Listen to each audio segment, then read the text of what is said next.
asking again, right? Hey guys, hi, it's Michael with Pam. Today we're talking like, every Tuesday we're getting together and we're talking about different subjects about our pets, and Pam and I focus on the feline series of our website here and just bringing you information. She's energetic, healing, just uses a lot of like internal energy healing and all that. But I'm going to let Pamela take it away and say hi and just go ahead and introduce herself for a second. And I'll we'll start from there. Hi, Pam. Sounds good. Well, thank you for having me back. This is fun. I love collaborating with you and helping support our cat parents out there who really and truly, in my opinion, don't get enough love in the industry. So it's cool that we can do this and we're here for you guys. So if you are watching tonight, drop us a comment over here, especially well, I'll let you tell people what we're going to talk about. But now my background is in holistic health and cats, and I found a way to blend the two. I have a passion for finding natural ways to live and healing and all of that kind of stuff. And that started way back in like almost the mid 2000s when I had my own personal health issues at the time, and conventional medicine failed me. So I had to jump out of the proverbial box and go look at other alternatives. And I found Chinese medicine. And that just opened a can of worms that led to more and more and more and more discovery. And, we talk about it all the time. It just, your curiosity gets piqued and you're like, okay, what else can I learn that I didn't know about, that I need to know about, And so you start this journey and it leads you down these paths that you never dreamed you would be going down.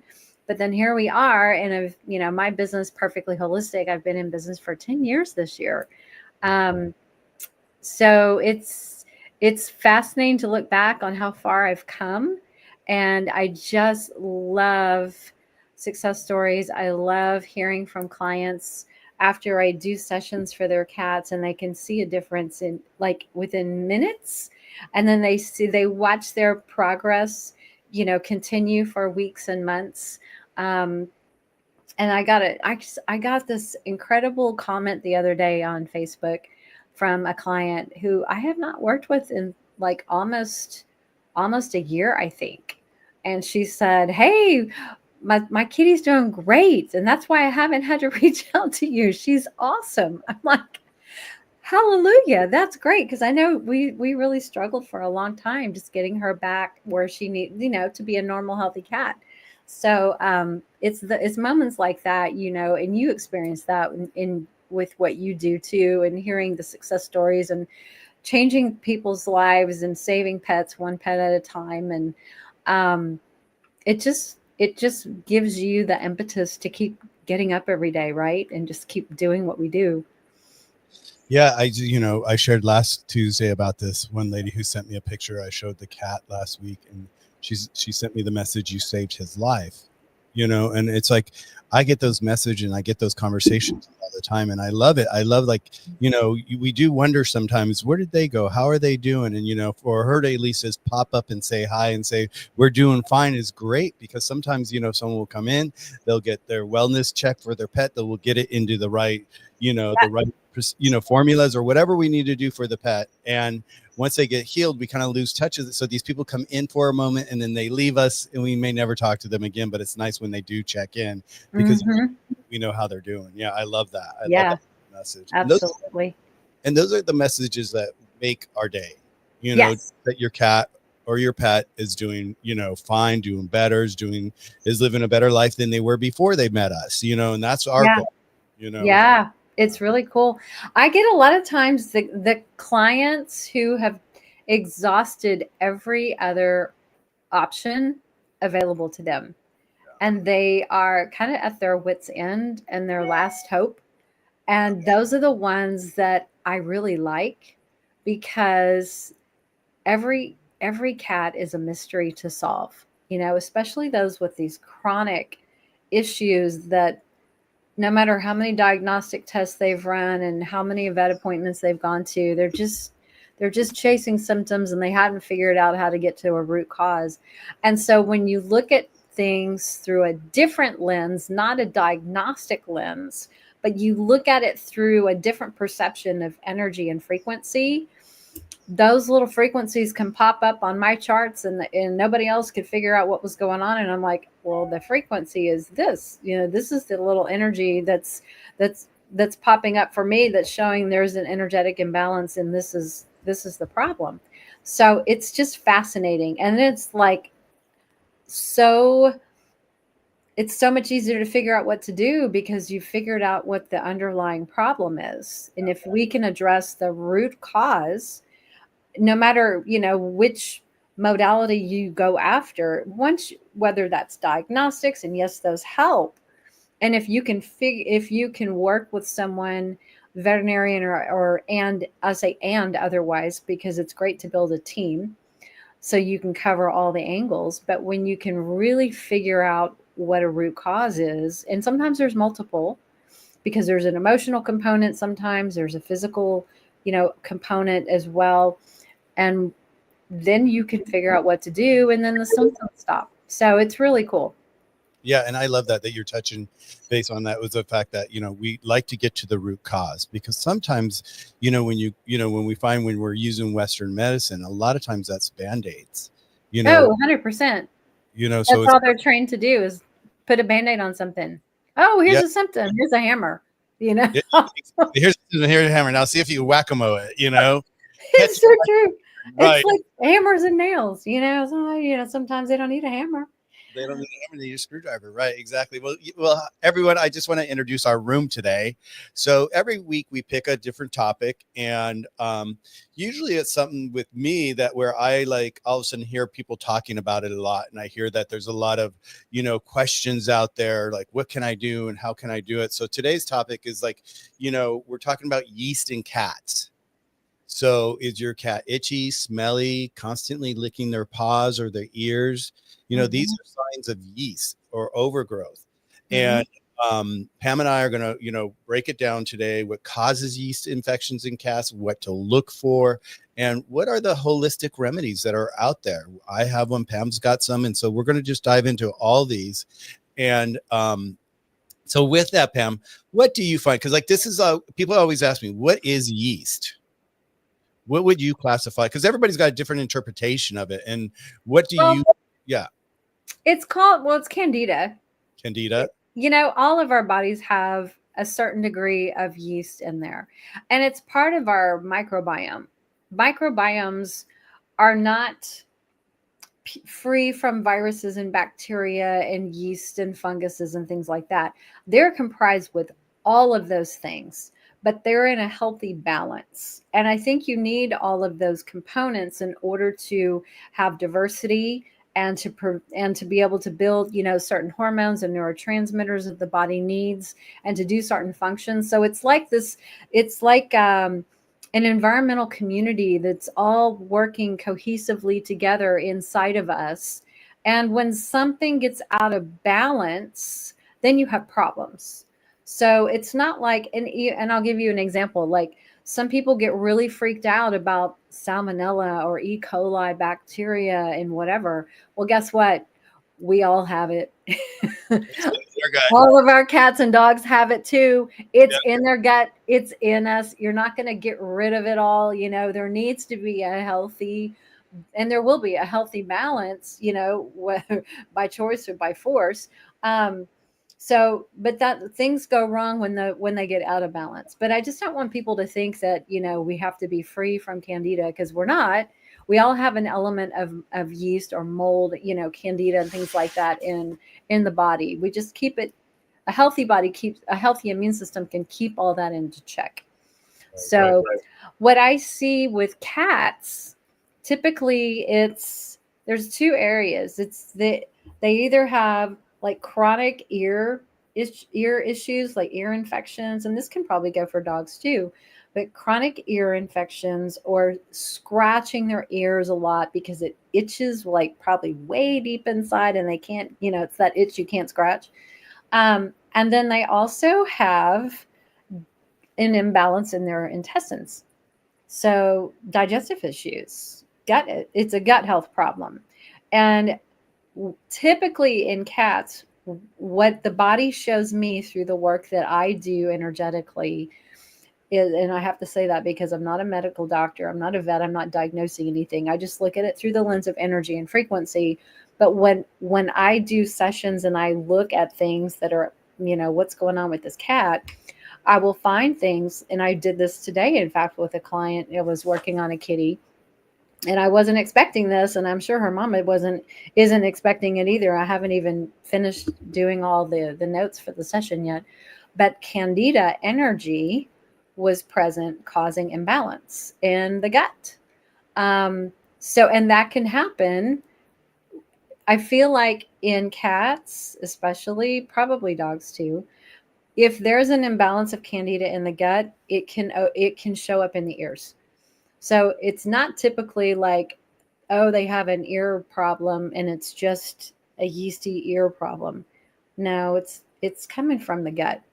And then, it moves from the inside out.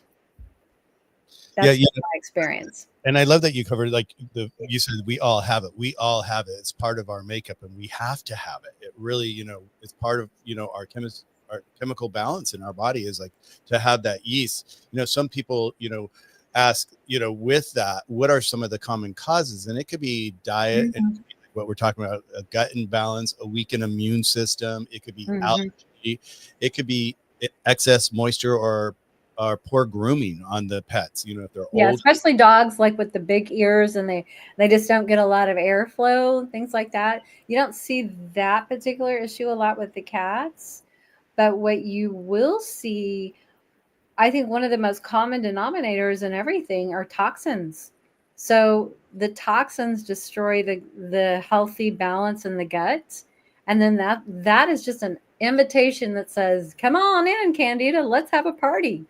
And so things get out of whack really fast. And a lot of times, people who are even feeding their cats or even their dogs really good quality, like raw food, like my client today, they can develop yeast candida overgrowth even though they're eating a really good diet. But I think you have to peel back the layers and look at what is contributing to the imbalance in the what damaged the gut to begin with. It wasn't the food, it was something else. And in this case, it was toxins, it was flea medications, both oral or sorry, a flea collar and topical medications, and it was vaccines. This cat had a history of vaccines.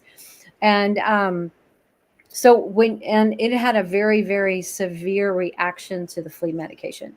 So that can be very, very damaging. And so those are the things that start to destroy the gut lining. And then guess what? Those little food particles can cross into the bloodstream where they don't belong, and you can get this. Everything is out of balance in the gut. Then it's a mess. And so the food that they were feeding at the time that this happened tends to be the one that becomes the culprit, and it's feeding the candida overgrowth. So a lot of times and I'm sure this is in dogs too, um, the food that they're feeding is causing histamine release, and the pet parent doesn't realize it because they think, well, it's really good food.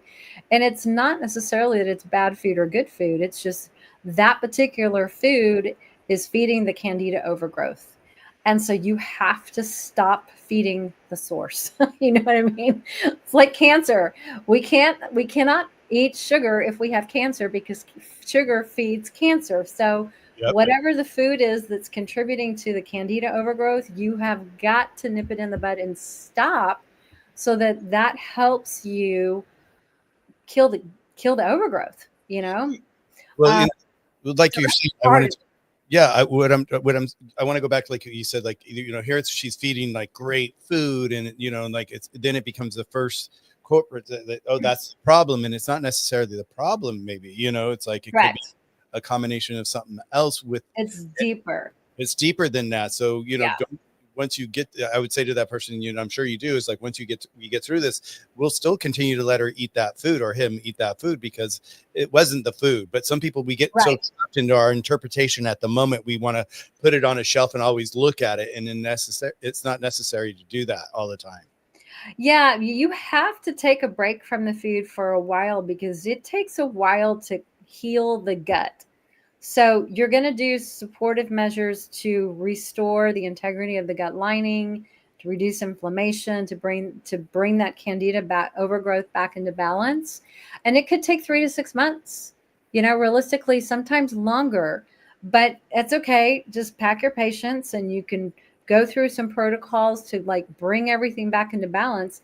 And when that gut is healthy again, you can go back to feeding in rotation that particular favorite food, and there shouldn't be a reaction anymore because you've healed the immune system. Does that make sense? Yep. So, but it takes time, guys. So you can't do it for 3 weeks and 4 weeks and just expect it to all be okay.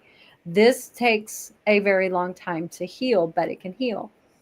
Yeah, I had this one client where she was, I'm going to grab a bottle real quick while I do this.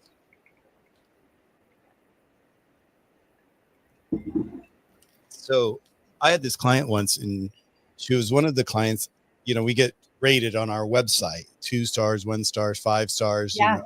Of course the business owner always want 5 stars, but whenever I see a lower star rating, I'll pick up the phone and say, hey, what's What going happened? on? Let's see, Yeah. let's walk through this, because a lot of time, excuse me, people will think, they expect, like you said, 2-3 weeks, boom. We have a minimum of a protocol on our formula, 1 month. That's just a minimum. And then we want to do a reevaluation and see where the cat or the dog is in in this journey they're on to help clear the yeast from their system. And Yeah. I had this one lady, she gave us I think a 1 or a 2 star. And we've never gotten a 1 or 2 star. And I'm like, oh my God, because like our yeast formula, this is our yeast formula here, you guys, is called Yucky Fungus. It's on our site. But this is a miracle. I mean, the results that we've had with this is just unbelievable. I've heard stories from clients saying, we can't believe how this worked. We've been with the doctor, our vet, for years, and they couldn't figure it out. And they kept telling us to change the food, change it. And with this, the ancient Chinese herbs that are in here, I don't know how they get to the root of the cause, but slowly they get to the root of the cause. And it's important to get, like we talked, to get to the root of the cause, right? So I had this lady, she gives me a 1 or 2 star. I forget what it was. So I call her up, and I'm talking to her, and I'm like, well, what's going on? And it was a month. She had been on it for a month. And all of a sudden she's like, yeah, I gave it to my dog. I gave it, and, towards the end of the month, it started working. And I'm like, oh, well, Yeah. I'm like, well, that's, our protocol is up 4 weeks, a minimum of 30 days, basically. And I said, well, how, explain to me how you were dosing your dog. Were you giving it in their food? Were you giving it directly in their mouth? What was your program? And she goes, oh, I just give them, once a day. And I'm like, once a day? I said, well, there's your issue right there. It's 2 times a day minimum. For severe cases, we build up to 3 times a day. And so she took that month and expanded it to 2 months, the way she was treating it, because she wasn't tracking it as protocol says, twice a day. So it's just like, so then, she goes, oh, I'll go take away my 1 star. But it's like, and I told her, I don't care about the star. I care about your pet. We have something that works, but you have to make sure that the user is using it correctly, just like my mic or my headphones that I can't get, half the time.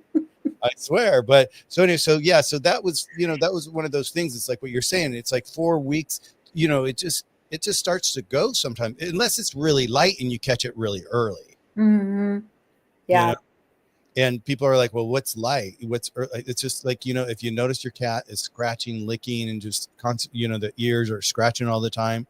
One of the things we always do is we always say, take the sniff test. And they're like, what? Take the sniff test. Smell their ears, smell their paws, smell underneath their skin. If it smells kind of like corn chips, that's one of the number one signs that people, that come with yeast, is that odor that is for some reason like corn chips. So So what I want to do is I want to go through a couple of questions as we go, so we don't lose any questions as we go on. Yeah. So here's Krista. She's got 3 questions for us. She says, all of a sudden my cat won't poop in her cat box. What do you think that's about? It could be a lot of different things. First of all, I would say, are there other cats in the home, and how many litter boxes do you have? And the second question I would have is, did you recently change the litter? The next question I would have is, where is the litter box located? Some cats decide that they just don't want to poop in the same box that they pee in. So you've got to have two boxes. So Wow. they have choices. They like choices. Just like women, we want choices. I don't know. Maybe men think that way too. Choices, you know? Okay, so she says, yes, I have 2 and 2, and I did change the litter. Okay, so here's a trial. Go Uh, back to your old litter, put the old litter in one box and the new litter in the other box, and see if your cat goes and starts pooping again in the old litter. Because if so, there's your answer. Sometimes our pets tolerate something and we think that they're fine with it until they're not. And they're like, that's it, I'm done. I'm pooping right here. I don't like that stuff. It hurts my feet. I don't want to step in that box. I mean, if you could hear what your cat is thinking, you might really be surprised. Um, but that's an easy, quick little trial. Um, Sometimes they just for some cats, depending on the size of the litter box, it's just too small. Because when they poop, they need they need room for their tail. They need room to really get turn around. So a lot of litter boxes are just too small for some cats. So you could actually go to like a Lowe's or a Home Depot and buy one of those big plastic storage boxes and put litter in that. And those are really big and they're long and wider. You don't have to put the lid on it, but those end up being sometimes cheaper than your typical litter box in the pet store. And a lot of cats like that better just because they have more room. So that's what I would try, Krista. Do that first, and if that doesn't solve your problem, come back next week and tell us. Yeah, please do. Yeah, because it makes sense. I never thought about that until you just shared that. And I think that's what this is all about. That's why we have this journey, Oh, is to be able to share this all the time. But it's like, you can imagine if your cat's been used to smelling a certain environment where it's doing mhm. pee-peeing and pooping, and all of a sudden you change it. It's like, think about, like, what if you ran in let's say your partner was a runner and you snuck in a new pair of shoes for them to run in the morning, and they don't see it and they get out to run. They're like, wait a sec, I can't run in these. They're so used to what they're used to. We're Mhm. creatures of They're habits. creatures of habit. They certainly are. Yes. And she says, she goes, I can't break her of licking me while I pet her. Okay, this is, you're going to think about it totally different now when I explain to you why that is. I And love I this. learned this from I a love friend this. of mine I who's a behaviorist. Yeah, I love this. The cat is taking in your scent when they are licking you. It's their way of internalizing your essence into them. Um, and they love that. So think of it as her accepting you and showing you how much she loves you. I love it when my cats lick on me. I just because it's like, oh, or like I'll go pet them when they're looking really cute and adorable.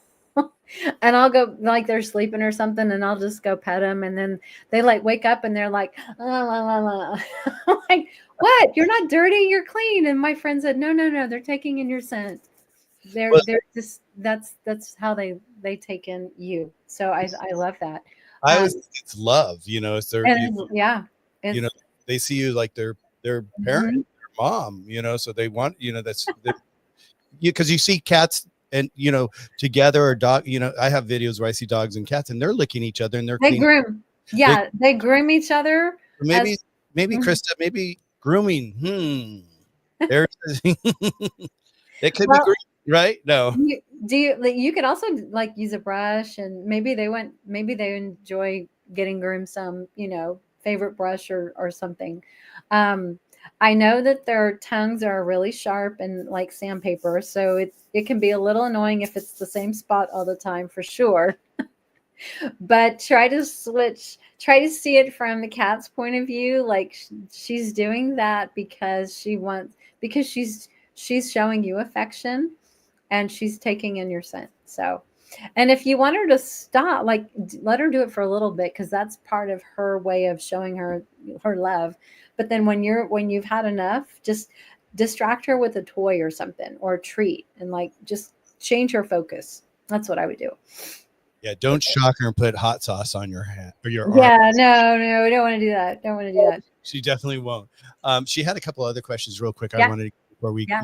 scrolls by is there yeast in wet food? Not the kind of candida yeast that you're thinking of. Now, some recipes, like some brands, will use a nutritional yeast in their recipes for cat food, but that is not the same type of yeast. And if your cat has an overgrowth of candida, that is totally different. It's actually they use it actually as a source of B vitamins a lot of times. And I'm sure there's other nutritional value. I just can't think of it off the top of my head. But it's not going to be harmful to a cat or a dog that has a candida problem because it's completely different. It's what's the word? It's not an active yeast like it's not a ferment. Is it fermented? Help me out. Maybe There's fermented. two different types of Yes, yeast, yeah, and yeah. No, it's like it's a not non-fermented right. yeast. Yeah, it's not an active aggressive. Yeah, it's not like Right. that you're thinking of. It's a healthy yeast. Yeah. Yeah. And what I'll say on that too is, and I hear this all the time too, is that if they're adding that into the food at the end of the project of making the food, you want to reconsider maybe looking at your food and its ingredients, because if they're feeling that they have to add that into it, then the food that they're making isn't balanced enough that will actually naturally have it. What do you think about that? Not necessarily if they're using it as a source of B vitamins. They're using a food source to provide the nutrition for B vitamins instead of a supplement or instead of a synthetic. So sometimes that's why they might do that.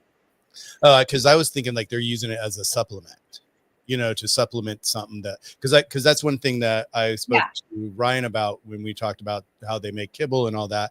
Is most kibbles you'll see chicken, rice, vegetables, then at the end you'll see tons and tons of things that they add that has no nutritional value by the time it's cooked and it's made, that they have to add all this other stuff back into it. So that's where I was going with that. So Well, right. yeah, it's not the same as a synthetic supplement because nutritional yeast is actually a beneficial, it's a, it's like a, it's almost a food source of nutrition instead of a synthetic that's made in a laboratory. So I would say I'm okay with that. And what do you think about this? My cat's like, acts like she has fleas, but she doesn't. Would it be just dry skin? Not necessarily. Not necessarily. She could have food intolerance, like sensitivity. Something she's eating could be making her body release a lot of histamine, and that's why they scratch. If they got an itch, their body is releasing a lot of histamine and they're going to scratch. It can also be indicative of like anxiety. Very interesting. Some cats, when they're in some kind of environment where they feel a lot of anxiety, nervousness, they can like lick or scratch or something. It's like a nervous reaction It's to like do that. it's like a tick people have, Yeah, yeah. So look at the environment. Like, is there anything? Is there a lot of stress that she's dealing with? Look and see if is when does it happen? Does it happen all the time? Does she scratch or itch like after she eats? If you can kind of start to journal, like keep a pet diary, like a diary of or a journal of like just everything that you're observing and when it happens and how frequently and how common it is, because there could be she could have something out of balance in her body that's ramping up her immune system that's making that histamine, you know, spread throughout her body and she's just like itching. And no, they don't have to have parasites. If she has otherwise, she's not losing fur and she's not bald and she doesn't have red spots and you know, you've checked her for fleas. Obviously there are no fleas there. You have to look at the big picture. Like, okay, what else could it be? Was she recently vaccinated in the last 6 months? Did you use any flea medications on her? Did she have any reactions to anything? Is she eating common allergen food like dry food? Like, there's so many potential causes of that. It would be hard without, having a face to face Right. to start checking them, ruling them in or ruling them out. And when you say a journal, because we've talked about this before with our clients, is when we other vets I've talked to, everybody says do that journal. When they say journal, because some people are like, journal, oh my god, I can barely stand keeping up with my own life, how can I journal for my. It's not for a long period of time. It's really kind of like take a couple of weeks and just journal those couple of weeks and just kind of see what it is, and then you'll note, and then have a little box over there. Is she licking, is she scratching like she has fleas, and check during those times, so you have that one box, and then you'll start to maybe see a pattern. Yep. Yeah. Or So if your cat vomits a lot, just like notate what day, what time of day, what did it look like, what were they eating at the time during that 24-hour period that they vomited, and if you do it long enough, you can start to see patterns, and things kind of jump out at you, like, oh, it's when she eats this protein or this particular food all the time, and then she throws it right up, or it's right when the dog comes in and scares her while she's trying to eat and she throws it up. Oh, look who's here. Aylin's back. Aylin's here today. Did you want to come visit? Aylin, Aylin's here. so yeah, She's like, so cute. Okay. You gonna hang out? You gonna hang out? Hi, baby. well, I love this message from Amanda. She's like, so if mine doesn't lick me, does that mean they don't love me? No. No, no, no, no. They're just gonna show their love in a different way. Like, I have one that gives me nose bumps. Like, if she wants something and she wants my attention, she's trying to tell me, hey, I want to do this, or I want you to do that, or whatever. She's like in my face like this with Aylin, but she is nose bumping me, and she's purring and she's so happy. But yeah, Yeah, so she's like, and pay attention, hold me, do something, let me out, let's exactly. play. She's a nose booper. A nose bumper. I love it. I love it. I love it. You before we go to the next question, I wanted to ask you about this because you keep talking about this, and I want to just hear your side on this. Histamine. Mhm. Describe histamine to me. When they release it, why do they release it? What is it? What's the meat? What's the purpose of it in your eyes? Let's discuss that. Well, a histamine is a neurotransmitter. Neurotransmitters are messengers. The body will send out certain neurotransmitters to, it's part of the nervous system, to conduct information throughout the body. And in a case like this, let me give you an easy example. If you got stung by a bee or a wasp, some people are very, very allergic, right? And all of a sudden their body starts to swell up. Their immune system starts to send out tons of histamine in response to that sting. And that is the body's way of saying, there's a fire, there's a fire, let's all go send out the fire trucks, oh my god, there's a fire. And so the body starts releasing all of these histamine. It's inflammatory messengers, basically. um, so it can happen after you get vaccinated, or the cats, dogs get vaccines. They can start itching. They can have allergic reaction. Food can contribute to histamine release.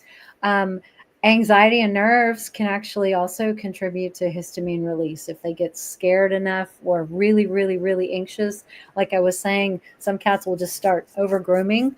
Um, and their skin twitches and their fur ripples and things like that. That can just be a sign of histamine release. So there's a lot of different reasons, but basically it's inflammatory messengers that are being released in the body due to Yeah. some kind of a stressor. It can be a toxin of some kind, can be an emotion, various Well, reasons. and we see a lot. This happens when they have allergies, to the seasons. Yes. Different Yes. different Runny seasons. nose, sneezing, runny eyes, redness. Hello, that's all histamine response.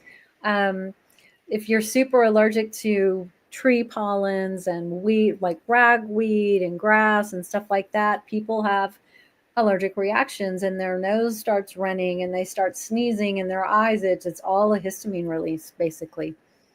Right. It's like little warriors. Think of it like that. They're out there to fight, you Yep. know? Yep. Yeah, because that's it. You know, one of our other formulas you guys might be familiar with is called itchy scratching. It's for allergy, and it helps when that histamine kicks in, and you know the allergies are in season. This and this, these two here, we Mm. we use these two together because Oh, with nice. yeah, these two here are like the best buddies for when it comes to fighting yeast. Mm-hmm. Sometimes the allergy is part of the yeast, you know, where it's like they've got the, you know, the gut's way off, you know, thrown off with the bio, like we're talking about biome and all that. So yeah, so the histamine is just that's something to notice. Like if she's scratching or something like that, it could even be like what you're saying. It could be as simple as maybe you change the uh, detergent that you're using to wash the blankets in the house, and they're laying on the Mm-hmm. blankets, and that's triggering it. You know, so Yes, because it, they're full of toxin chemicals. yeah, so it could be that simple. Mm-hmm. Irritants. Yeah. Yep. Yep. Mm-hmm. Just me in Idaho. My cat's been diagnosed with having an allergic reaction to something, still working on it, but he gets bumps, looks like cold sores. They gave Mm. him 3 months an injection and they go away, but they come back. Yeah. Because the steroid injections that they give are suppressive. They're suppressive to the immune system. So it stops the immune response, but it doesn't get rid of the root problem. It sounds to me, when you describe ulcers, it reminds me of rodent ulcers or eosinophilic granulomas, and they can happen around the mouth. Um, that can happen due to a compromised immune system, but it can also, shocker, be viral. Um, and I've just learned this through the energy work that I do. Kalichi virus can actually manifest as mouth ulcers and inside their mouth and around the outside of their mouth. Um, there are homeopathic remedies that can help make the inflammatory response go down and heal the ulcers. But if it's possibly virus related, viruses get flared up under stress or under poor diets and things like that, or toxicity in the body. So I would look at all the potential exposure to toxins, including any vaccines, any flea medications, the type of diet the cat is eating, and then work to eliminate. And I do free consultations if you want to set up a time to kind of maybe go over the check. I like to dig through the background and ask a ton of questions, and it can be very helpful because a lot of cat parents don't think like I think, and I'm just like, and what about this, and what about this, and what about this, and it's like, oh, I never thought about that. So yeah, you just have to get to the root of what is underlying, and that can be very difficult sometimes for vets, because like you said, they just like to use a hammer instead of a little Right. something else. Like, a Well, steroid is a hammer. It's well, a hammer. it's a hammer. Exactly that, and that's why I brought it back up, because I was reading through while you were describing like different things and all that, and you're like, it could be a virus. But when I looked at this, I'm like, well, this doesn't sound like a virus. It sounds like the typical thing I hear with pets all the time is that they take their pet in every 3 months or whatever the doctor recommends, the vet recommends, to get that Cytal point shot. You know, Mm-hmm. it's a steroid. And so when they go in there, what we talked about early on in our meeting here is that in our live is that we a lot of times Western medicine is a band-aid, Yeah. and you covered that, it helps reduce the inflammation and all that. So then everything seems like it's going to subside, but it's not getting to the root of the cause. Yeah. That's the issue. Is like, yes, you can go to and get these shots every 3 months, and maybe for 2 months out of those 3 months the cat's doing well and the bumps are just maybe starting to slowly appear or something like that, but it's not getting Mm-hmm. to the root of the cause. And so Yeah. like, just like Pam says, free consultation, hit her up. Here's one here that I just put in here for ours. You could go to our website Mm-hmm. too, if you have any questions. I don't know where it went. Right here you can actually go right here Little to bit bumps. Dr. Kyle's and do like a free consultation there, and he'll give you 15 minutes. It's come up in the last couple of years. Yeah, it could be allergies. Did you move? With all the rains that we're having, I think you said you're in Idaho. Yeah, you're in Idaho. Just me in Idaho. It could be environmental. So that could be allergies. So I would take Pam up. Let me get. I don't know if I have She your. dropped it. I think Amanda dropped it in here. My consultation. Maybe it's further up in the chat somewhere, I think. Amanda, can you drop that back in real quick so I can pull that up so people have it as well? She also, Jasmine Idaho says they're not really like blisters; they're just little red bumps. It's Are allergy. they? What part of the body are they on? Are they around the face? Are they just on the body in certain places, like around the head or the neck? It sounds to me like also the liver needs supported, and possibly toxin binding. So I would probably explore those two things. On his nose only. On his nose only. Um, I have so many questions. this would take way too long to go into. It really does. It really, there's a lot of questions. So definitely, because like if you see I just pulled up here really quick. Let me share my screen real quick. I love doing this. Let's do this. Let's say share screen. And it's right here. You can see these pictures here, and these are just images really quick. These are called hotspots, and these pop up anywhere on a pet, and sometimes they pop back up in the same places depending on how sensitive that area is. And it's like here's like you see like this funny cat right here has got some bumps. No, that's a sofa behind. Like, oh, those are a lot of bumps. No, that's a sofa behind. But yeah, so definitely, there's something to dig into here. So definitely, set up an appointment with Pam, set up an appointment with Dr. Kyle, and let's see if we can get your little kitty bump free, because you haven't got to the root of the cause yet. So that's likely what's happened here. And one of the things that I think is important to remember, if there is an allergy issue or allergic reaction of some kind, we have a gut problem, because your immune system is over 70% of the immune system is in the gut. So if there is a gut problem, your cat will have allergies. You will have allergies. You will have allergic reactions. You will have things pop up. So that's just something to remember, because what we're feeding our cats matters. If they're going outside and getting exposed to things, that matters. If they are, the toxins in our home, our laundry products, our cleaning products, all of those can be irritants, and they can contribute to the toxin load in the body. So there's just so many prongs of this or spoke of the wheel, right?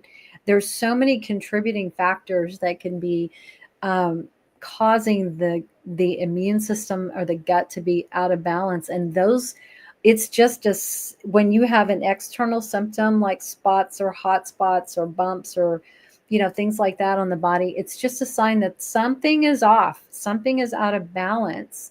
And if you can work on that at a fundamental level and get that gut health right, get the diet right, do the toxin elimination, detoxification, you'll see all the symptoms go away as the body balances.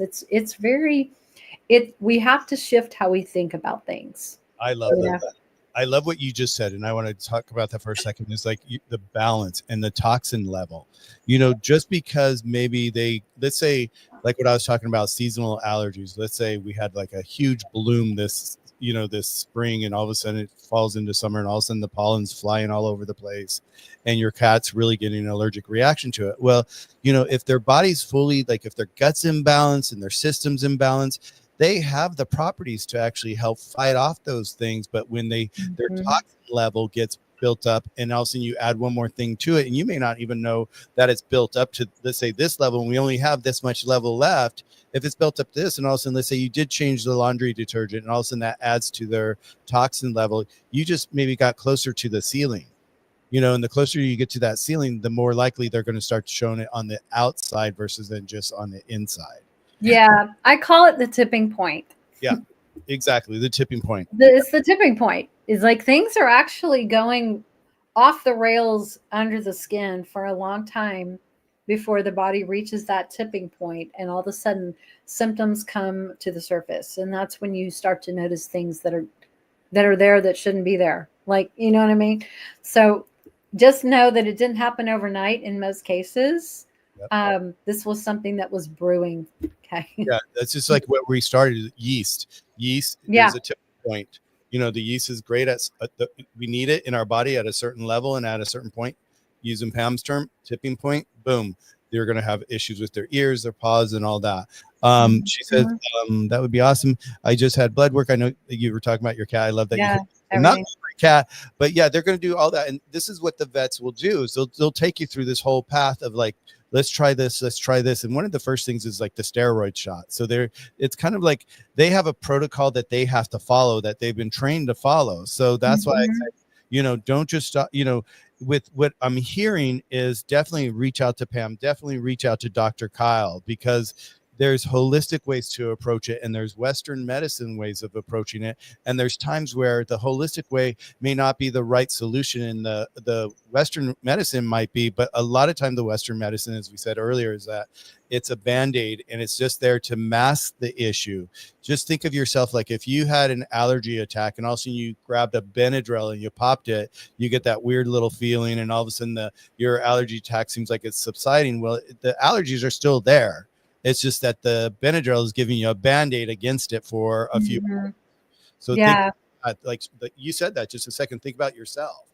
And here's another thing to think about, and I don't mean to scare anybody, but with the steroid shots, steroid use destroys the gut lining. So, it's like you're damned if you do, you're damned if you don't, sort of thing. It can provide temporary relief, but at what cost? So just keep in mind, steroids are not always our friend, and they should be used only when necessary for a very short period of time. But we've got to dig down to the root cause and really fix why this is happening. Like I tell people all the time, you've got to start asking the question, why is this happening? Not How, what do I do about it? Because it doesn't, why is you it? could have 100 different, possible solutions. Hello, whack-a-mole game, for what do I use for? But if you start with why is it happening, that whole process shrinks down. And it's like, oh, this is why. Let's address this. And guess what? Your symptoms go away. Yeah, and It, when you're addressing this, like she says, you're actually probably getting to the root of the cause and addressing actually the root of the cause. yeah. And because what happens, I see, and this is the sad part about it too, is with the steroid shots, is people will get into a loop of every 3 months or every other month or Yes. whatever the loop is.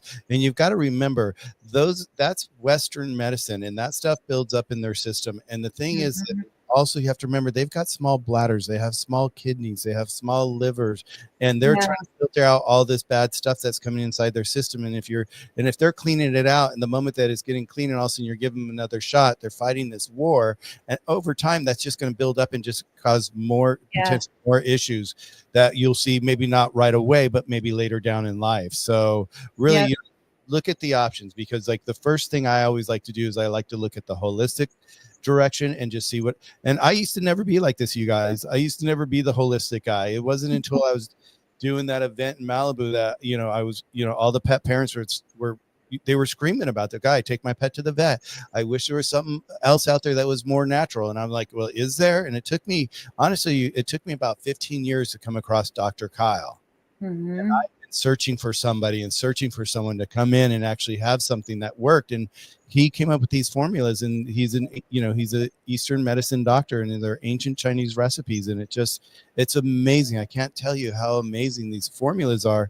And I'm not the doctor, I'm just learning from being who I am and being on these lives, like with Pam, with Dr. Kyle, with everybody. I've learned so much by just listening and listening to the experts and all that. So always Hmm. all options. Yeah. Okay, after the last 3 months I thought he wasn't going to have the problem anymore, and in 1 week, yeah, it's Mhm. just timing. It's just timing. It's Yeah, just the steroid just wore off, and the yep. immune system was stopped being suppressed, and it's like it actually rages back even worse than the previous time, and it just gets worse and worse and worse. I actually have heard, I have a very close friend of mine who works in the pet industry, has her own natural, healthy pet store, and she hears stories from clients all the time. A lot of dog people shop there, and it's not uncommon for pet parents to come in whose dogs have had, chronic allergy issues and skin issues and all this kind of stuff. And the vet constantly, it's like, oh, Cytopoint, Apoquel, whatever. And then they find out, a couple years down the road that their dog has cancer. Well, it's because of all the medications and the steroids and the drugs and all of this that has just shot their immune system to hell. Um, and it's heartbreaking. It's like that could have been avoided if they would just shift the mindset to, let's put a band-aid on this problem, which never goes away, to let's figure out why this is happening. And so it's hard. It's hard working with conventional minded vets sometimes, because they're not trained that way. They're not trained to think a different way, and that's what they do in vet school. Well, and that's, and I'm seeing a change, you guys. I'm seeing a change with vets coming out of schooling today versus 10 years ago, 15 years ago. They were all Western medicine. They were all Western medicine, but I'm seeing a lot of these new vets coming out, and they are doing both Western and Eastern and being able to mix both of those into their practice. It's the vets that are the older vets have been around for a while that they didn't study any of this, and it wasn't even in the public's eye. The pet parents weren't even asking for it, back 15-20 years ago, maybe 20, they were asking 15 years ago, I'll say that. But yeah, so the vets now, so if you've been with your vet and they've been around for quite a while, you might want to look for an independent vet. That's one of the things I love, is finding a vet that has started their own practice, so they're not locked into the law of the corporate structure, Banfield and what have you, Mars. Don't Mars. get me. I know The Mars. candy company that bought the vet clinics. Yeah. Yep. How's that working for your pet? Yeah, you know what they're known for is candy bars, guys. Candy bars. Yeah. For them, it's a business model. It's all about the revenues. They put quotas on these vets. It's terrible. It's terrible. So, and they put all these restrictions, like people who have pet insurance, they buy these packages, these wellness packages from these clinics, and they put stipulations on them. It's like, you can only, participate in this package or this program if you keep your vaccines up to date and you keep the flea meds up to date. And it's like they're building a revolving door of constant clients. Like, you get them sick, it's like problem solution. Yeah, don't get me started. Well, you got me started over here. I'm like, my blood, I just got warm because I hear this all the time. It's like they get them into a circle of like, okay, every 3 months, every 3 months. Oh, we could count on that income coming in. Okay, let's see what else we could add to the pile. Let's do this test. Let's do this test. I mean, I can't tell you, how many people I've talked to that has gone and got tests for their pets, and they spent thousands and thousands of dollars for these tests, and they still don't come back with anything. And it's like, it's really kind of, sometimes I think it's like, get back to the basics. If you find yourself way ahead of yourself with all this information flying at you because you think it could be this, or you've been told that all this stuff, stop for a second, get back to the basic and start, take a moment and look at what you're feeding them, look at their environment, look at different things that's going on around them.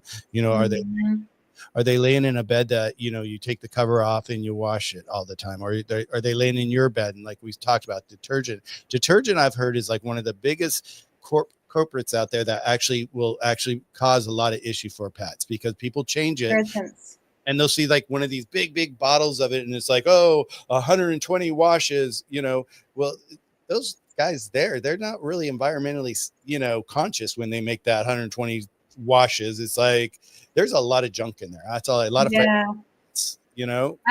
had to have that talk with a client this week. We were talking about laundry soap, and it was like, oh, we use Tide and Gain. I'm like, Those are really toxic.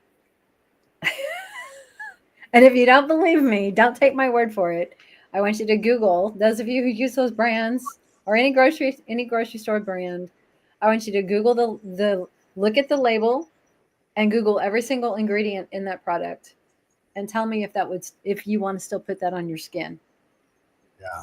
And just know that a lot of them are carcinogenic, a lot of them are super toxic, they're irritants, and our pets are affected in their, and the chemical smells too. Don't forget, we have been brainwashed as a society to think that cleaning products should smell wonderful and have all these scents. And, we think that's clean, but it's only chemical. We have been programmed to think that the scent means clean. So it's just chemicals, guys. Yeah. You can do better. You can do so much better. What you could do just with vinegar and water is amazing.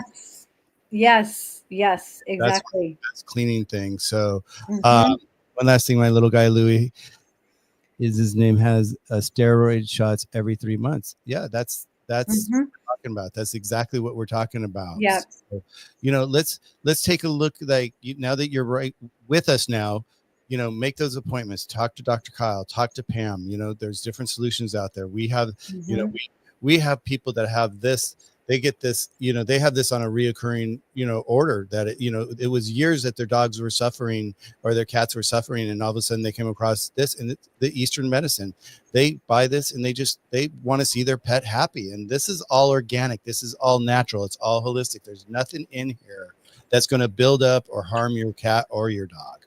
So, yeah, so you're in the right place. Just me in Idaho. We love that you're here with us because these are the reasons. This is the reason why we do this. This is why I started the pet's journey, and meeting people like Pam and other people on my channel is like we get to talk about things that our vets don't have time to talk to us about. They don't have the time to take, especially, going back to when they bought out the veterinarian clinics, when I heard that, I was like, no. And then I started talking to vets that worked in those clinics, and they're like, wow, we lost this many employees. We now have to work extra hours to just cover our normal clients. And it's just like, it's a typical corporate move. Yes, it's a corporate model. It's a business model. It's not, they're in it for the money, not for the pets. With pet health. Pet health is not the first priority. They owe their first allegiance to their profit holders, to their shareholders. Okay. That is what a corporation is. It is all about pleasing the shareholders. And that comes at our pets are what's the word I'm trying to look for? It's at the expense of our pets' health. Well, it's at the expense of all of our health. Yeah. Really. Think about the stress that you're dealing with your pet because of all this corporation BS, having been recommended things that maybe aren't necessarily the right thing. So that's why our goal is always like, think about trying to get to the root of the cause, figure out what it is, take a journal with your little guy, Louis, and just, do it for, maybe 3-4 weeks, do it for a month while you try different things, but just really get back to basics. I'm going to share a book with you. Hold on. Okay. I love books. I've got tons of books here. So I love when people go into. And I don't make a penny off of this, but I want everybody who's here to go out and buy this book, The Forever Dog Life. It's by Dr. Karen Becker and Ronnie Habib. It is a New York Times bestseller. This book is awesome. You want DIY home recipes for making your own cleaning products, for making your own homemade laundry soap, for making things that make your house smell good, for making recipes for like raw recipes, cooked recipes, treats for your dogs. A lot of this is cat friendly as well. This is an amazing resource. So you don't have to just do water and vinegar in your laundry soap. There are wonderful, more natural products, but you're not going to find them at the grocery store. You might find some at like more of the natural grocery stores. But you can always go to ewg.org. That's the Environmental Working Group.org. Their website has a database and they have tested all kinds of products, cosmetics, cleaning products, laundry soap, you name it. And you can type in your laundry product or your cleaning product, and it will give you a rating and it will show you all the concern ingredients in it and how, if it's good for the environment, if it's not, and why.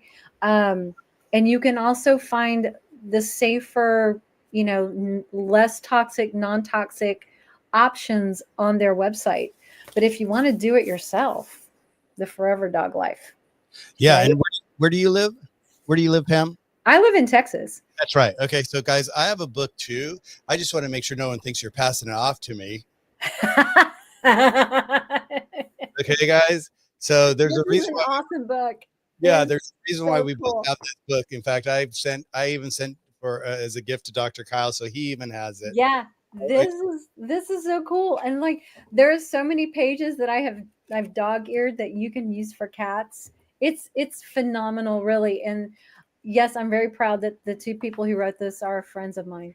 But it is such a great resource, and I can't tell you how many times I have snapshotted a page and like sent it to a client and go, here's a laundry soap, here's a cleaner, here's a this, a that, a there.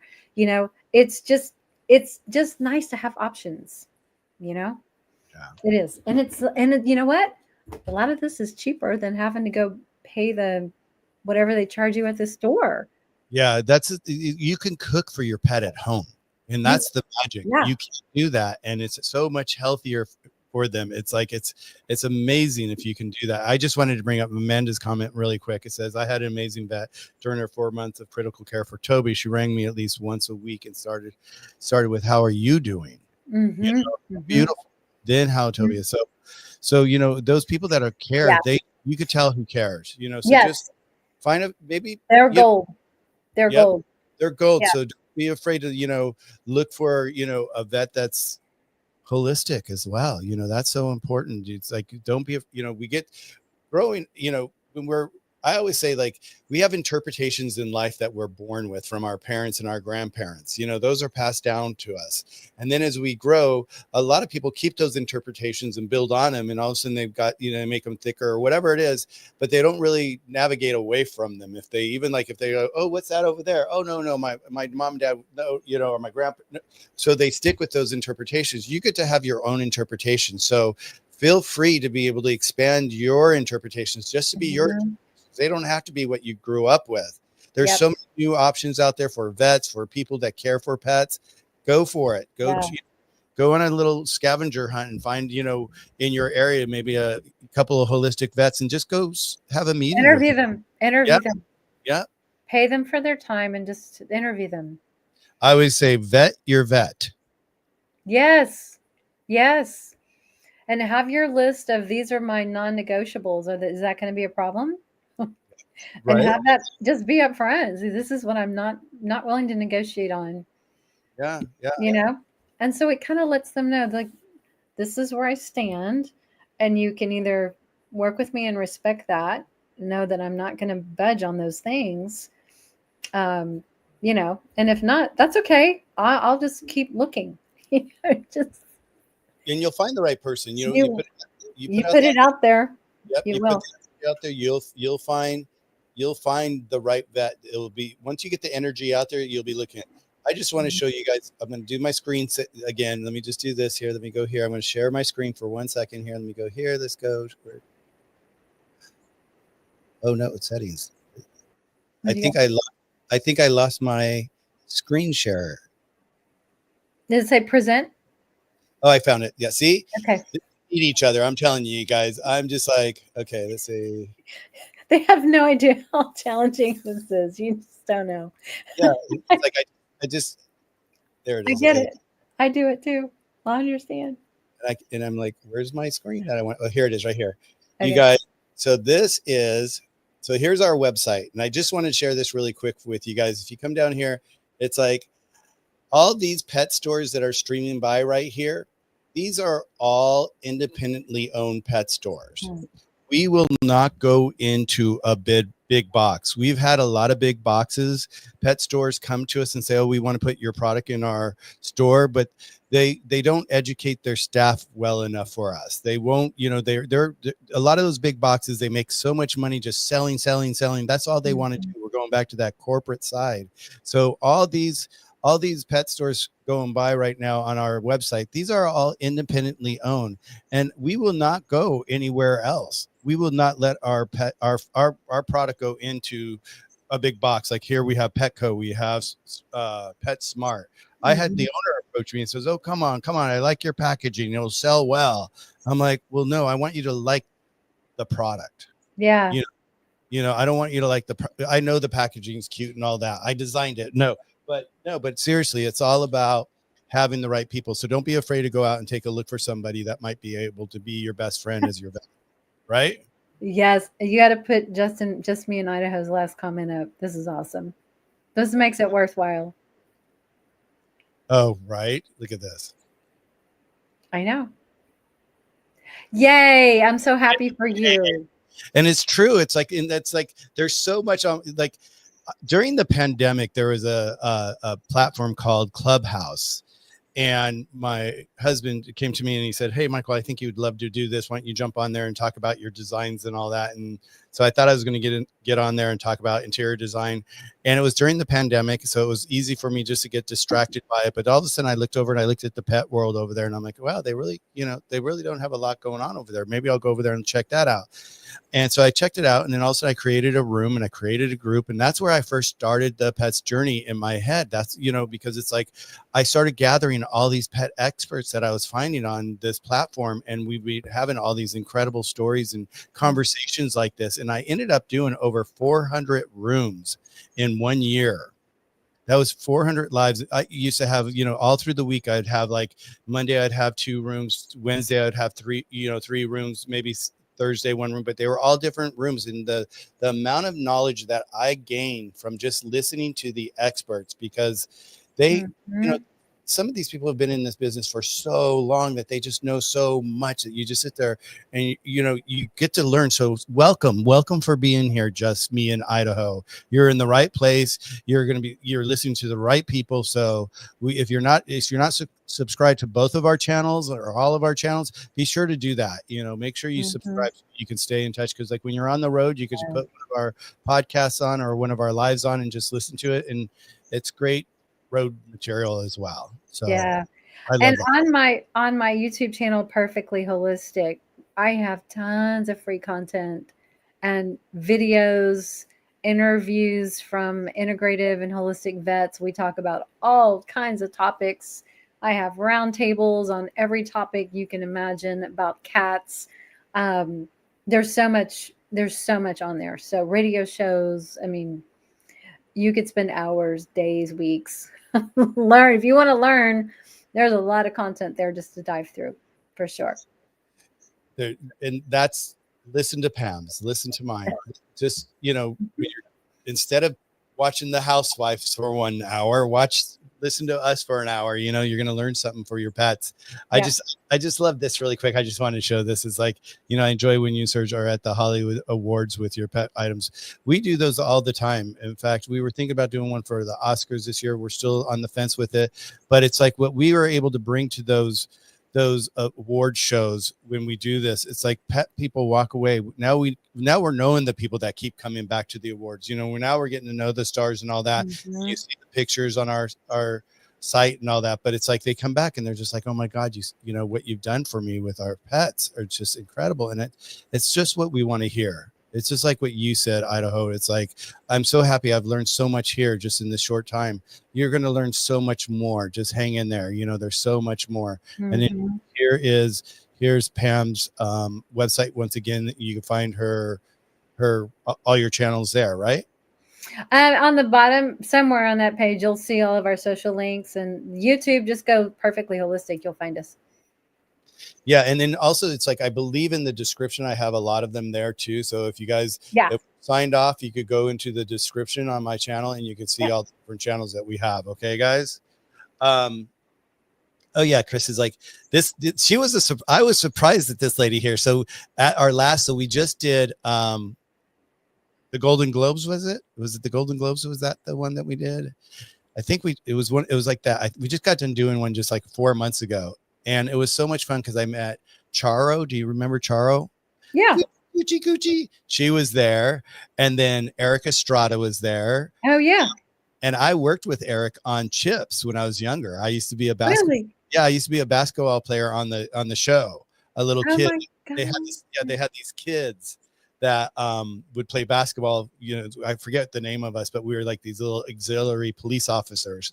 And so we were on a basketball team. So it was nice to see him. It was like great to catch up with him. And but the lady, she was the mom from ET. She was there.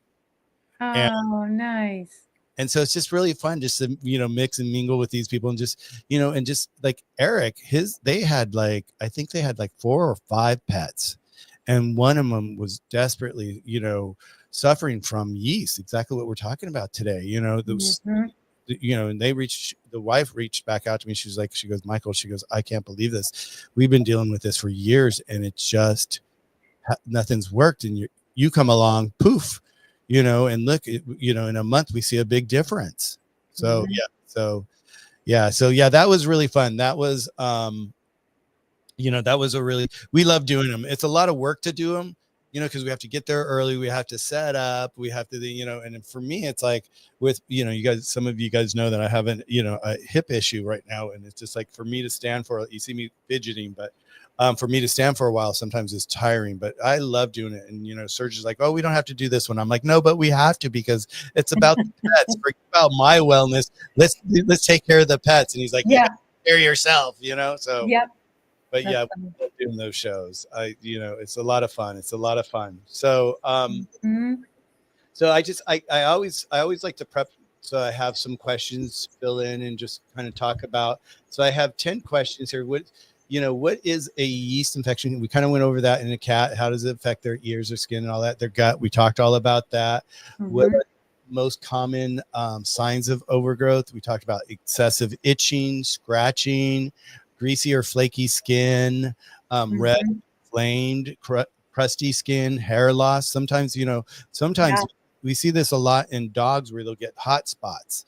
And that's where their allergies in the yeast is so strong that they lose all their hair and they continue to lick it. And so they have these horrible hot spots that are just,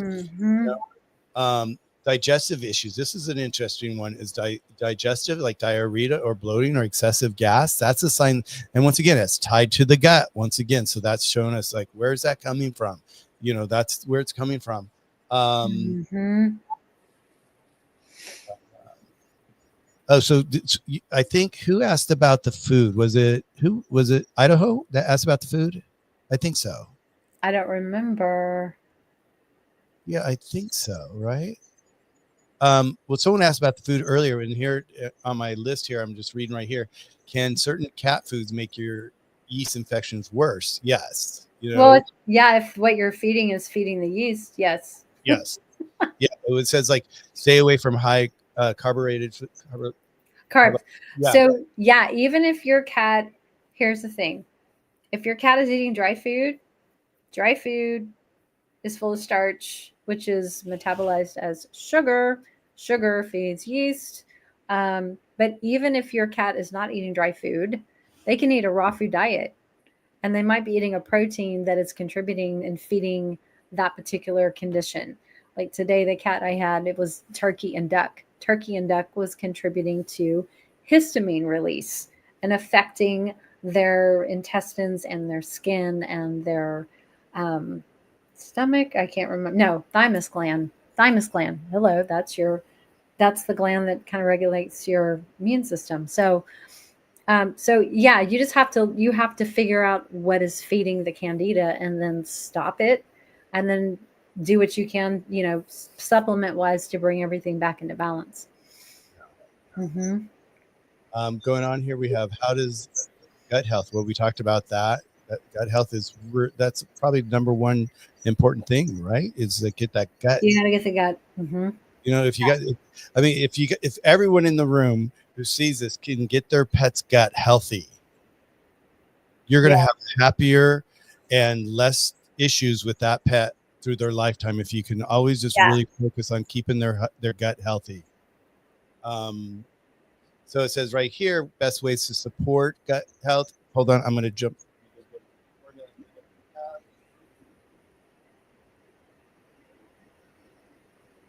This one right here is our eat formula, and this helps balance out that gut, and it helps maintain that. And once again, it's all within the Chinese herbs that it's doing that. Yeah. So let's see, what are the natural remedies?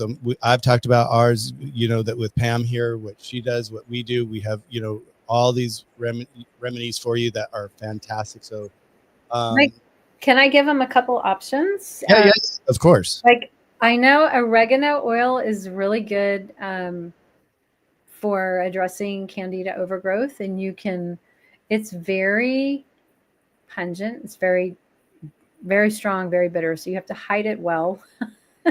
Cats are very peculiar about that, but oregano oil does kill candida overgrowth.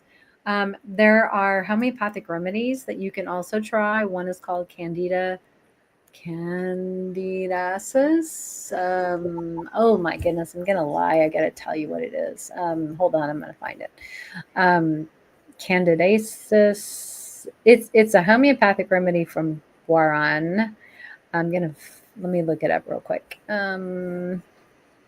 Okay, Candida albicans, and I would probably go with a 200C potency just because if it's been a chronic issue. But Candida albicans would be a remedy. I would probably try to lean toward the oregano oil or something like Michael has. And there's other things that you can also include. Like Oxycat by Feline Essential is antifungal, antibacterial, antiviral. So you can incorporate that into the protocol. And there's other products out there. You just have to look, you know what I mean? And just figure out what works best for you and your cat. Yeah, it's all about doing your homework and try something. If it works, that you found it. If it doesn't, and you have to give it long enough time. Yeah. Don't do it for 2 weeks or a week and expect it to go away. It's not. Yeah, because it's not. You got to do it for a while. You have to be tenacious with it and just follow through the protocol, and then do the check-in. Like I always say to when I'm on the phone, when people call me and say, hey, what do you think about this? And then I'm like, okay, let's start here, let's do the month, call me, and let's if we need to, let's increase the dosage, because you can increase. What's nice about our formulas too is that depending on if it's a light yeast infection or a heavy yeast infection, when it's heavy, you can increase it, and the herbs aren't going to hurt them. So it's not like you're adding pharmaceuticals to their system that they're going to overload on. The herbs, they're harmless. They're just they're out there, they're part of your team inside your pet's system that fights all these awful little things that they get. So you guys are in the right place. Just keep listening. Someone just said, I just came in. I have a concern treating ears. Have you covered treating the ears? You could use things like Oxycat by Feline Essential in the ears.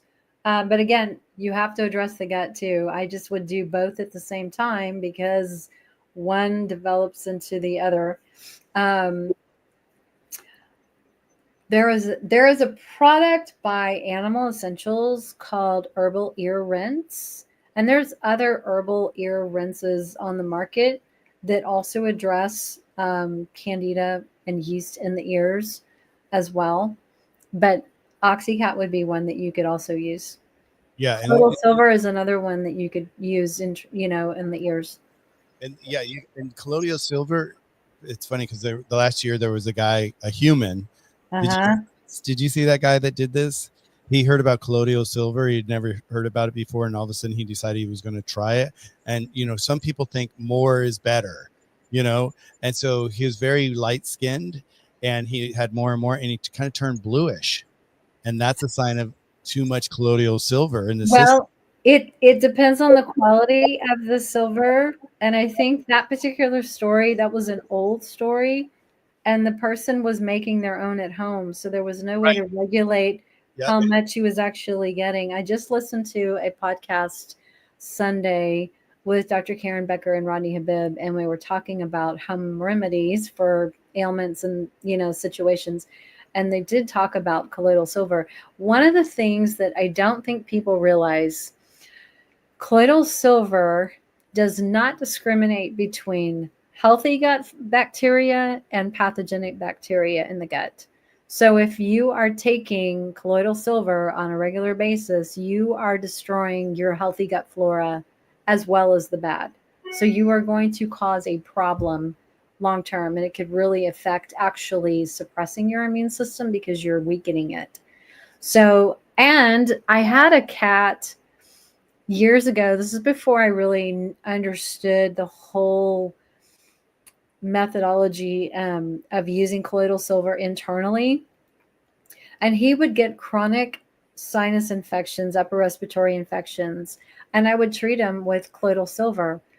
But what I didn't realize is that all of the silver that I had used off and on consistently for a while actually ended up suppressing his underlying problem, and he developed nasal lymphoma that went into his kidneys and developed renal lymphoma.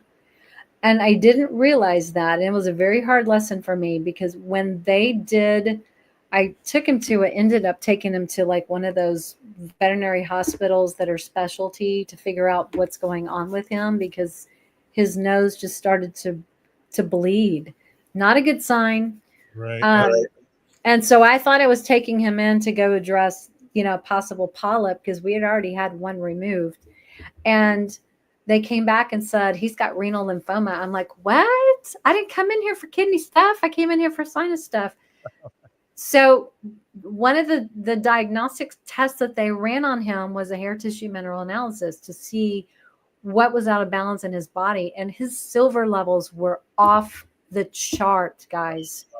Off the chart. And that was my fault, because I was giving colloidal silver without understanding that I was weakening his immune system and building up pretty much a toxic level of silver in his body. So I do not recommend taking colloidal silver internally anymore, unless you are going to do it for a very short time. And then I would recommend, it's not going to hurt, do some heavy metal detox and pull that stuff out, because you just don't, why take a chance? I learned the hard way. Yeah. And that crushed me, knowing that I contributed to that, because it was just out of ignorance.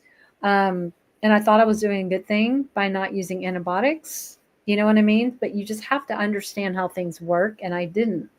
So that's why, if I can use Oxycat by Feline Essential, it is not heavy metal, and it's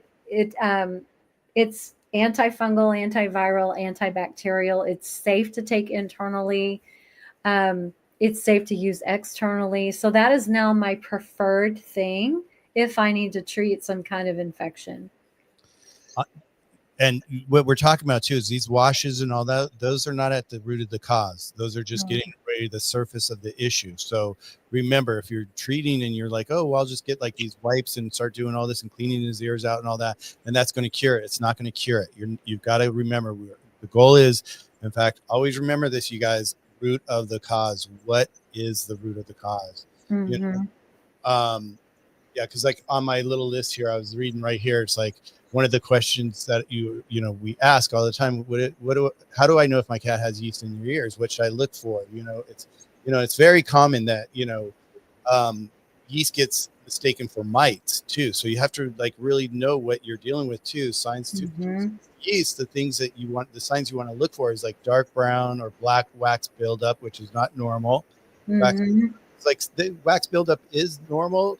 It helps protect the ear canal, but it's, there's a different level between normal and not normal, or healthy or not healthy.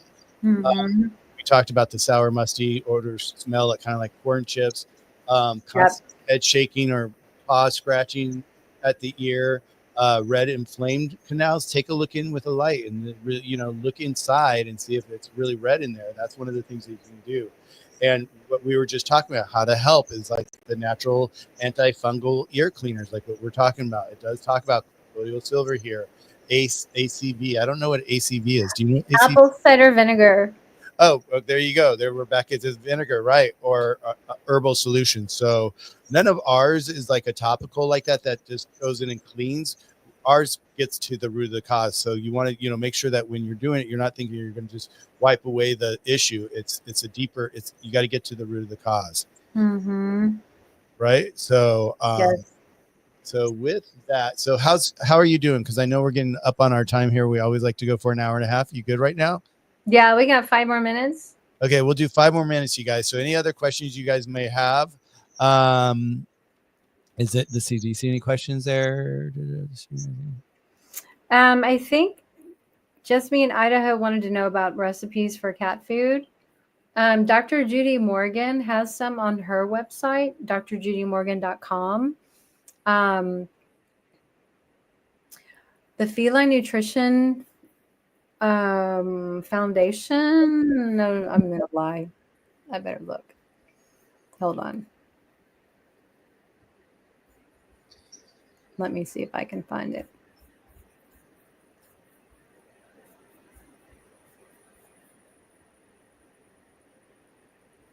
You're talking about this site right here, drjudymorgan.com, right here, right? Is that right? Yes. She definitely has some homemade recipes for cats. I think it's Feline Nutrition Foundation, something like that. I can't find it right this second. They have some recipes for cats. And then catinfo.org is Dr. Lisa Pearson's website, and she has a recipe for homemade diets for cats. It's a little bit trickier because it involves grinders and all that kind of stuff. You can also use a premix, which is like the meal completer with all the balanced minerals and vitamins and amino acids and things like that you can make with water or bone broth and just meat that you buy, ground meat, if you wanted to make your own, homemade raw recipe. And you can always gently cook any raw food for like 5 or 10 minutes at a very, very, very low temperature on your stove. You can do that as well. Here's another site that I talk about a lot on my channels, is called Balance It. And this has recipes here. One thing I always say is, once again, this is a website that they're there to make money, but they have a great tool on here where you can actually start to work and build your own recipe. So in here you have, let's see, they probably want me to sign up and I don't have it. Let's go to recipes real quick and see here. You could try now for your dog or cat. Okay, try now. And then so you did little doggy. So yeah, right away they're selling you something. But there's a place here. Just play with this. I don't know exactly where it is. Maybe you have to like log in so you can actually start to build your own menus. The one thing I always say, just be careful with this site because they're there to make money. And I've found a couple of people, they get into it and all of a sudden they're buying this additive, that additive, and then next thing you know, so much going on with their food, you're kind of defeating the purpose. So be sure not to do that when you guys check out. Like that. And the Forever Life Dog has recipes too. It has recipes in here, and so some of these would be totally fine for cats. Not all of them, but some of them. Yeah, and what will happen is you'll see which recipes your cats like, and you'll find that perfect recipe. And I have a lady that I interviewed, and it's on my web on which site it's called, on the Journey. It says home cooked food for dogs, and that's the same application for cats as well. What she does is she had like 3 dogs at the time. I don't know if she still does, but she had like 3 dogs at the time, but there was only 1 dog she would cook for. The other 2 she would just feed, something that she would buy at the store that was healthy. And she was a vet tech, so she knew how to look for the right foods, but she would cook just for 1 dog because of his system, where he was in his golden years, and he just required that much more care and nutrition. So she would cook for him. And what she would do is she would take one weekend and just like go grocery shopping, then buy the food for enough for a month, and she would cook for a month and then freeze it. It's completely healthy to freeze it, and then you have it for a month, so you don't have to like cook every single night. Right. Some people say, here, cook for my dogs or my cat. Right. I don't, no, you don't have to cook every single night. You could do it for a month. And she says that's been, Freeze it. she said the worst thing about it is that her family, her like in-laws don't like her because she's stolen their freezer in their garage because she ran out of room for the food. So just what you're cooking for, make sure you have enough room to store it. Yeah. If you want to do it easy, just do a meal completer. And there are 3 that I know of. Hold on, I could have lied. Maybe there's 4. Hold on. No, there's 3 that I know of, and actually I have all 3 of these in my refrigerator. One is Easy Complete by Fur, F-U-R, Life. One is TC, like the letters TC, Feline, and one is Alnutrin, Alnutrin. Basically, you just follow the directions on these meal completers, and they'll tell you how much protein, how much meat to add, and how much water or bone broth, if you want to add that instead of water, to mix it all together. And if you want to add, sardines to it to make it, to add some omega-3s, you can. If you want to add an egg yolk, there's ways you can enhance it a little bit. But for just a basic, complete recipe, you could follow something like this. I always like to make sure that there is some kind of a fiber source in their diet because cats need a fiber source. So, that would be an easy option. And you just buy your ground meat at the store and mix it all together. And you can make a big batch and then freeze it in like 1-pound little containers, so that you just defrost a little bit at a time. Yeah, it's cute. And one of the things I hear too is you've got to remember when you feed your pets, make sure you feed them what they really can eat and don't try to overfeed them, because a lot of times people even on the pet food ingredients list and the dosage list, or the how much to feed them, is usually inflated sometimes because they want to sell you more food. So don't get trapped into thinking that you need to feed all this extra food. Just really kind of with that, if you're going to do that journal that and follow your dog or your cat, make a note and just see how much they're eating. Do you put down a cupful? Do you put down 2 cupfuls? Are they leaving a cup behind? And Pam brought this up last week, and I think this is really important for everybody to really take into take in and put on your notepads and your novel. I love what Just Me in Idaho. I love it. So add this to your novel, Just Me in Idaho, is like, let your pet rest. Don't leave food down all day long. They need time to digest, and they need time to rest in between the meals. And when you put down food all day long, if they're grazing all day long, they're not really digesting properly, and it's throwing off their gut once again. And it's so just be wise of that. A lot of people just, once again, old school interpretation. Let's put a bowl of food down for the dog, fill it up with kibble, and walk away for the day. And all of a sudden you've got this big amount of kibble that they're grazing on all day, which, doesn't have that much nutrition anyways, but they don't get to rest, and their system needs to rest. Mm-hmm. Mm-hmm. Yeah. So that's really, a big thing. So we've got one more question here. Let's see. What do you think about this? Feline dermatitis. You have to figure out the root cause of that. So there's not an easy solution unless you know what the cause is. There could be, hi, Skylar, come on. There, you see, she's the one that knows bumps. What does she want? Feline dermatitis could be skin allergies. It could be food allergies. It could be environmental. It could be some kind of environmental chemical irritant in your environment, in your home. We go back to the laundry soap and the cleaning products. It could be something like that. It could be, see, she's like, Mom. Ready. 7:30. There's something that happens at 7:30 in the house that they're like, Mom, hello. Oh my goodness. Yeah, so it could be a number of things. That something is throwing off that immune system. It could be toxins in the body that's throwing it out of balance. So you just got to figure out what they've been exposed to, and why their gut's out of balance. Because again, if you have a skin problem, you have a gut problem. It really all comes back to the gut. Yeah. And then just one thing, we just re-added this to our website here. It's Itchy Scratchy. It's our topical balm. And that's for those hot spots we were talking about earlier and all this. And this helps with the dermatitis as well. This helps soothe. This doesn't cure it. It'll help soothe it. But you needed to be internal and get to the root of the cause. Yeah. Let me see if I can answer one quick question over here. Karma says chicken sensitivity. Okay, if she has a chicken sensitivity, then you have a gut problem. Obviously, you don't want to feed them chicken. Feed them a cooling protein like duck or rabbit or pork. Turkey can be cooling. Pork can be neutral. Beef can be neutral.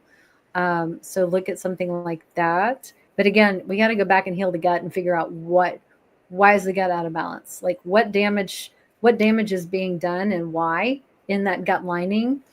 And then Jasmine Idaho says, do you have a video on what toxins there could be in your home for cats?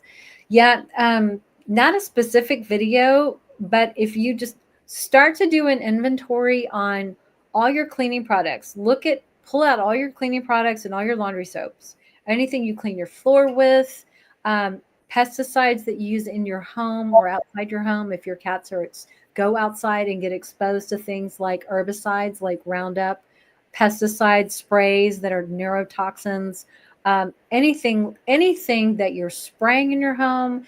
Air fresheners can be that way. They are full of endocrine disruptors and phthalates. And again, toxic chemicals that are used for fragrance. Anything that you clean with, just start to look at that label, turn it around. And if you see a lot of stuff in there that you can't pronounce and you're not sure what it is, Google it and see what it is. There are natural recipes that are non-toxic that you can make for yourself. Yeah. And then eliminate, your dryer sheets. I mean, all this stuff. It's like in what you're listing right now, it's basically anything that you use to clean your house. Yeah. It's just, you have to, it's really like there's air quality. Do you use plugins? Are you using air freshener sprays? Are you burning candles? Those are irritants and put chemicals in the environment. Cleaning products, laundry soap, pesticides, herbicides, all of those. Yeah. And look for either make your own. If you don't get this book, there are natural recipes online. Just do a search and just, natural cleaning products I can make DIY. It's not hard to find. You just have to look.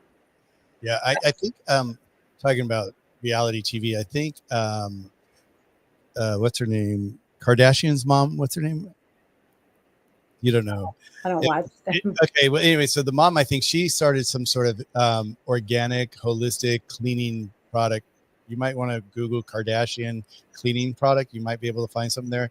I don't know, but it was like, I was excited to see that it was all natural and all organic, because really when you start to dig into this, you guys, and you start to look at, Kris Jenner, there you go. When you start to look at what you have inside your house, everything is toxic, you guys. Mm-hmm. Everything is toxic. And really, it's really about thinking outside of the box for yourself and thinking in a different direction. Get rid of the old interpretation that, all these soaps and all this that you grew up with are the best things in the world, because really, they're really not the best thing. They're probably the worst thing in the world. Mostly as far as the level of toxicity for you, for your kids, for your pets, for anyone, you want to really we have enough toxins in our air quality in our cities that we live in that we're dealing with that already by itself. And then to bring all this stuff at home, I did this one thing. I did the exact same thing I was talking about earlier about buying that big bottle. That's why I was talking about the big bottle of laundry detergent. I was like, it was a great price. It said it had a fresh scent. I opened it up. I smelled it. And I'm like, oh, it smells fresh. Yay. I swear to God, you guys, I did one load of laundry with it. And for us, it's like 5 loads at a time because we don't have laundry in our building.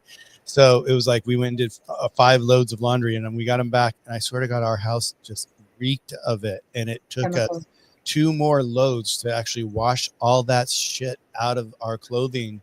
Because every time, like in the sheets and all that at night, I was just smelling it. It's just like I started gagging on the smell. So yeah, really go to that cleaner environment for you and your loved ones. It makes a big difference. Think of your pets as the canaries in the coal mine. When something is going wrong because of something in their environment, it is affecting you. You're just not aware of it yet. Yeah.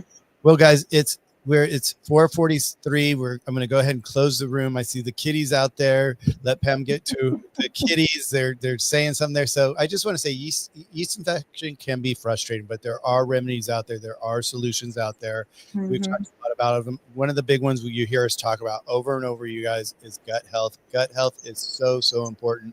And it's not only because of yeast, it's for allergies, it's for everything, for their immune system.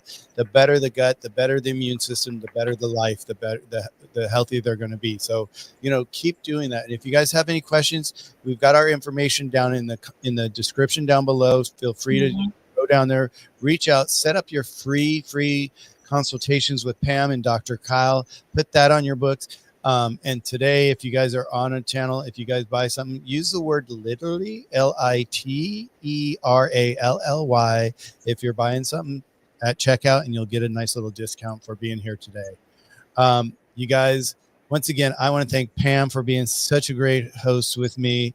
We dive into all these different, topics every week. We don't know what next week's topic is yet, but come back next week, same time, same channels, same, same people right now. So just come back and just share with us. We're here, and we love to share our knowledge and just break it down for you guys.